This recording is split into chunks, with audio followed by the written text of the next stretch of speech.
কি কৰিম ভিডিও বানাম বলে দেখছে চলি হেল্ল' গাইজ আজি হৈছে ঈদ এতিয়া আমি যাম ঈদত নামাজ পঢ়িবলৈ যাই আছোঁ গতিকে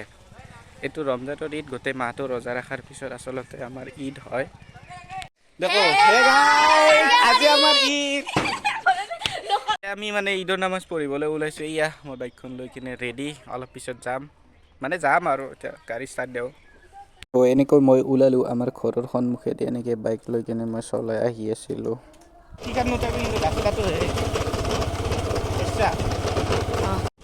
আমাৰ ইয়াতে মানে এতিয়া এনেকৈ অৱস্থা বেয়া হৈ আছে আৰু ৰাস্তা ঘাট বনাই আছে না ইফালে তেল ডিপু আছে এটা তেল ডিপুটোৰ সন্মুখেদি এনেকৈ ওলাব লাগিব এইফালে মানুহবিলাকে মানে ঈদৰ কাৰণে কিছুমানে গেট চেট বনাই দিছে আৰু নিজৰ সেই ঘৰৰ সন্মুখত এনেকৈ ইফালে এতিয়া ফিল্ড আছে কিছুমান সৰু সুৰা কিন্তু আমি য'ত যাম সেইখন বহুত ডাঙৰ ফিল্ড হয় প্ৰত্যেক বছৰে আমি তাতে ঈদ পঢ়োঁ আমি য'ত নামাজ পঢ়িব লাগে সেয়াৰে গন্তব্যস্থান মোটামুটি পালোঁৱে কিন্তু মই তালৈকে বাইকখন লৈ যোৱা নাই কাৰণ সেইখিনিত বহুত জঞ্জাত হ'ব ওলোৱাৰ সময়ত বহুত কষ্ট হয় মানে সোমাই দিব পাৰি কিন্তু ওলাওঁতে মানে বহুত মানুহ একেলগে ওলাই দিয়ে ন সেইকাৰণে বাইকখন মানে এতিয়া আৰু আমাৰ ওচৰতে দোকান আছে সেই দোকানৰ সন্মুখত থৈ দিছোঁ কি হৈ আছে এইফালে মেইন ৰোডৰ কনষ্ট্ৰাকশ্যন চলি আছে ন বহুত বেছি কাম চলি আছে গোটেই ৰাস্তা ঘাট ভাঙি দোকান চোকান ভাঙি ইয়াতে অভাৰব্ৰিজ বনাব না সেইকাৰণে পৰিৱেশবিলাক অলপ ধূলি মাকতিৰে মানে বেছি ভৰা হৈ আছে আপোনালোকে চাব পাৰে এই কি মস্ত ডাঙৰ ক্ৰেইন এখন দেখছি না তো এইখিনি দেখা পাইছে ইয়াতে ঈদৰ গেট দিছে বহুত ডাঙৰকৈ এই গেটটো পৰা একদম সন্মুখৰ ফালে সোমাই আমি এনেকৈ যাব লাগিব ভিতৰলৈ যাই কিনে তাৰপিছত আমি ঈদগাহ পাম আৰু ইয়াতে বহুতে চুৰমা লগাই আছে মই আচলতে চুৰমা নলগাওঁ কাৰণ মোৰ অলপমান চকুৰ প্ৰব্লেম আছে মানে আৰু এতিয়া ঈদগাহ ফিল্ডৰ ফালে যাই আছোঁ এনেকৈয়ে মই আপোনালোকক ভাল লাগছে ন বাবু আজি কিমান ভাল লাগছে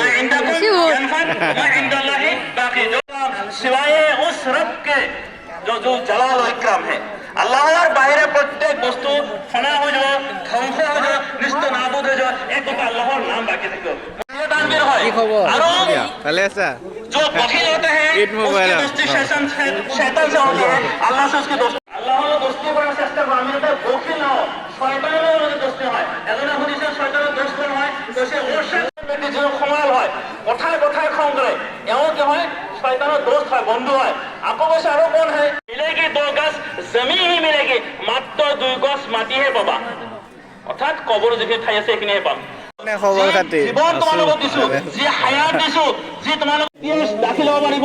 যিজন বখিল নহয় যিজন দানবীৰ হয় যিজন বখিল হয় তেওঁ দাখিল হ'ব নোৱাৰে যিজন দানবীৰ হয় এই মছজিদত গৈছে নাজিলে 500 টকা তুমি কবুল কৰা একেদৰে এওঁৰ বিপদৰ দুৰ্গতি এওঁৰ মাক বাপেকক কবুল কৰা এওঁৰ দিলত নেক নিয়ত পুৰা কৰা عند إفطاره وفرحة عند حين يلقى ربه الله أكبر لا إله إلا الله والله أكبر তো গাইজ নামাজ খেয়ে গৈছে এতিয়া মানে আৰু চবেই একেবাৰে যাব ওলাইছে মানুহ বহুত আহিছে আৰু মই এনেকৈ মানে ব্লগ কৰি আছোঁ অলপ লাজো লাগিছে তথাপিও কৰি আছোঁ আৰু উপায় নাই তাৰপিছত ইফালে ধেৰ মানুহ বহুত ভিৰ হয় আমাৰ ইয়াতে আচলতে ময়ো এনেকৈ যাই আছোঁ নামাজ পঢ়া হ'ল এতিয়া ঘৰত যাওঁ আৰু মই আপোনালোকক অলপমান বুজাইও দিওঁ কেনেকৈ হয় বস্তুবিলাক আমাৰ ঈদৰ নামাজ শেষ গৈছে আচলতে ঈদৰ নামাজটো প্ৰথমতে নামাজটো ষ্টাৰ্ট হয় তাৰপিছত দোৱা হয় দোৱা হোৱাৰ পিছত আৰু এটা মানে ৰিলিজিয়াছ টেক্সটে আছে কিবা এটা সেইটো কৰে আপোনাৰ খুতবা পঢ়া বুলি কয় তাৰপিছত আকৌ এটা দোৱা হয় এইটো জিয়াৰত কৰা বুলি কয় তাৰপিছত নামাজটো শেষ হৈ যায় গতিকে আজিৰ ভিডিঅ'টোত ইমানখিনিয়ে আছিল যদি ভিডিঅ'টো চাই ভাল পাইছে লাইক এটা মাৰি দিব আৰু মোৰ চেনেলটো ছাবস্ক্ৰাইব কৰি দিব বাই ফ্ৰেণ্ডছ